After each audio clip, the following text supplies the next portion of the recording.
Hello friends, welcome back to my channel smart study lecture में। तो आज के इस वीडियो में फ्रेंड्स पॉलिटेक्निक प्रवेश परीक्षा 2023 के लिए सबसे महत्वपूर्ण प्रश्न को आपको बताने वाला है, जो कि आपके एंट्रेंस एग्जाम में हर बार पूछा जाता है। तो ये 2023 के लिए काफ़ी ज़्यादा इंपॉर्टेंट होने वाला है। तो यहाँ पर देखिए, जो आपका प्रश्न नंबर जो आपका पहला दिया है फ्रेंड्स कि गति के नियम का प्रतिपादन किसने किया। को ऑप्शन दिया आर्किमिडीज, ख दिया न्यूटन, ग दिया आइंस्टीन, घ दिया डार्विन। तो इसका राइट आंसर देखिए फ्रेंड्स हो जाएगा न्यूटन, यानी कि जो आपका ख ऑप्शन हो जाएगा राइट आंसर हो जाएगा। क्योंकि जो आपकी गति के नियम था आपका 3 था फ्रेंड्स, गति का प्रथम नियम, द्वितीय नियम, तृतीय नियम। ठीक है फ्रेंड्स, तो यहाँ देखिए जो आपका प्रश्न नंबर दूसरा दिया है कि न्यूटन के गति के प्रथम नियम से किस राशि की परिभाषा मिलती है। तो को ऑप्शन दिया त्वरण, ख दिया बल, ग दिया ऊर्जा, घ दिया एक समान गति की। तो देखिए फ्रेंड्स, जो आपका प्रश्न नंबर जो दूसरा दिया है तो इसका राइट आंसर हो जाएगा फ्रेंड्स बल की। क्योंकि जो आपका प्रथम नियम होता है फ्रेंड्स, यदि कोई वस्तु स्थिर अवस्था में है तो स्थिर अवस्था में ही रहेगी, जब तक उस पर कोई बाहरी बल न लगाया जाए। ठीक है फ्रेंड्स, यदि गति अवस्था में है तो गति अवस्था में ही रहेगी। तो ये आपका क्या होता है कि बल की परिभाषा मिलती है। क्योंकि यदि मान लीजिए कोई वस्तु स्थिर अवस्था में है फ्रेंड्स, उस पर जो हम बल लगाएंगे तभी तो जाकर गतिमान होगा। यानी कि ये आपका हो जाएगा न्यूटन के गति के प्रथम नियम से किस राशि की परिभाषा मिलती है, तो आपका बल की परिभाषा मिलती है, यानी कि ख ऑप्शन राइट हो जाएगा। अब देखिए प्रश्न नंबर जो आपका तीसरा दिया है कि किसने कहा है कि एक पिंड विराम अवस्था में है तब तक रहेगा जब तक कि बाहरी एक पिंड पर कार्य नहीं करता है। तो देखिए फ्रेंड्स, यहाँ पर को ऑप्शन दिया आइंस्टीन ने कहा था, ख दिया आर्किमिडीज और जो आपका ग ऑप्शन दिया गैलीलियो, घ दिया न्यूटन। तो देखिए फ्रेंड्स, जो आपका प्रश्न नंबर जो आपका तीसरा है तो इसका राइट आंसर हो जाएगा न्यूटन। क्योंकि न्यूटन ने ही तो गति के 3 नियम दिए थे, प्रथम नियम, द्वितीय नियम, तृतीय नियम। तो इसका घ ऑप्शन क्या हो जाएगा कि राइट हो जाएगा न्यूटन ने। अब देखिए प्रश्न नंबर जो आपका चौथा दिया है कि एक गतिशील बस में अचानक ब्रेक लगाने से सवारी आगे की ओर झुक जाते हैं, यह किस नियम का पालन करता है। तो देखिए फ्रेंड्स, जो आपका क ऑप्शन दिया है यहाँ पे क ऑप्शन दिया न्यूटन के प्रथम नियम पर, द्वितीय नियम पर या तृतीय नियम पर, या घ ऑप्शन दिया है संवेग के नियम पर। तो देखिए फ्रेंड्स, जो आप बस देखिए फ्रेंड्स, यदि जो ड्राइवर होता है बस चला रहा है वो अचानक ब्रेक को जब लगाते हैं तो जो उसमें सवारी बैठे रहते हैं फ्रेंड्स वो क्या होते हैं कि आगे की ओर झुक जाते हैं। तो ये किस नियम पर आधारित है। तो जो आपका प्रश्न नंबर जो चौथा दिया है तो ये आपका न्यूटन के प्रथम नियम पर आधारित है। ठीक है फ्रेंड्स, यानी कि जो आपका क ऑप्शन हो जाएगा राइट हो जाएगा।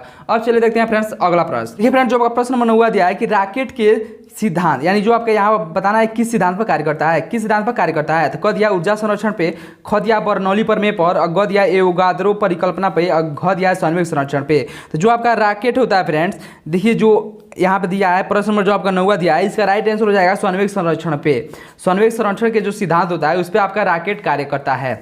अब देखिए जो आपका प्रश्न नंबर जो 10वां दिया है कि स्प्रिंग को अपनी सामान्य लंबाई पर वापस लौटने के लिए लगने वाले बल को कहते हैं। को ऑप्शन दिया विभव बल, और यहाँ पर देखिए जो ख दिया है गुरुत्व बल, और ग दिया है स्प्रिंग बल, और घ दिया है प्रत्यानयन बल। तो देखिए फ्रेंड्स, यदि कोई स्प्रिंग है, ठीक है फ्रेंड्स, ये आप देखे होंगे फ्रेंड्स किसी पेन में आपका क्या होता है कि स्प्रिंग होता है। आप उसको ऊपर से जब दबाते हैं तो उसमें क्या होता है कि जो आपका पेन का जो रिफिल होता है वो बाहर आता है। तो क्या होता है कि उसको जब स्प्रिंग को जब खींचते हैं फ्रेंड्स और उसको हम छोड़ते हैं तो पुनः अपने प्रारंभिक अवस्था में आ जाता है। ठीक है फ्रेंड्स, तो वो किस यहाँ पर दिया है कि किस पे कार्य, मतलब वो आपका कार्य करता है। अपनी सामान्य लंबाई पर वापस लौटने के लिए लगने वाले बल को कहते हैं, यानी कि उस बल को क्या कहते हैं। तो क्या ऑप्शन दिया विभव बल कहते हैं, या गुरुत्व बल कहते हैं, या स्प्रिंग बल कहते हैं, या प्रत्यानयन बल कहते हैं। तो ये आपका हो जाता है फ्रेंड्स प्रत्यानयन बल, यानी कि जो आपका प्रश्न नंबर जो 10वां दिया है इसका राइट आंसर हो जाएगा प्रत्यानयन बल, यानी कि घ ऑप्शन राइट हो जाएगा। अब देखिए प्रश्न नंबर जो आपका 11 दिया है कि गतिमान वस्तु में होती है। तो इसमें गतिमान वस्तु में क्या होता है कि कोई ऑप्शन दिया है स्थितिज ऊर्जा होता है, कि भूतापीय ऊर्जा होता है, कि जल विद्युत ऊर्जा होता है, कि गतिज ऊर्जा होता है। तो किसी गतिमान वस्तु में उसकी गति के कारण जो ऊर्जा होती है उसे हम गतिज ऊर्जा कहते हैं। तो उसमें क्या होता है फ्रेंड्स कि गतिज ऊर्जा होता है, यानी कि जो आपका प्रश्न नंबर जो 11 दिया है इसका राइट आंसर हो जाएगा फ्रेंड्स घ, यानी कि गतिज ऊर्जा। अब देखिए फ्रेंड्स प्रश्न नंबर जो आपका 12 दिया है कि चलती गाड़ी में बैठे आदमी की ऊर्जा होगी। को ऑप्शन दिया गतिज ऊर्जा होगा, कि घ दिया स्थितिज ऊर्जा होगा, कि ग दिया है गतिज एवं स्थितिज ऊर्जा दोनों, और घ दिया शून्य। तो देखिए फ्रेंड्स, यदि चलती गाड़ी में यदि कोई इंसान बैठा हुआ है, ठीक है, तो उसकी जो ऊर्जा होती है फ्रेंड्स गतिज ऊर्जा में स्थितिज ऊर्जा दोनों होती है। यानी जो आपका प्रश्न नंबर जो 12 दिया है इसका राइट आंसर हो जाएगा ग।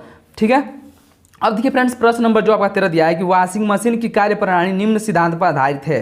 क दिया अपकेंद्रण, ख दिया अपोहन, ग दिया विलोम प्रासरण, या घ दिया विसरण। तो इसमें किस सिद्धांत पर आधारित है। तो प्रश्न नंबर जो आपका 13 है फ्रेंड्स आपका अपकेंद्रण पर आधारित है, यानी कि क ऑप्शन राइट हो जाएगा। तो फ्रेंड्स आज के इस वीडियो में मैंने आपको 13 इंपॉर्टेंट ऑब्जेक्टिव क्वेश्चन को बताया है, जो कि आपके एंट्रेंस एग्जाम के लिए काफ़ी ज़्यादा इंपॉर्टेंट है।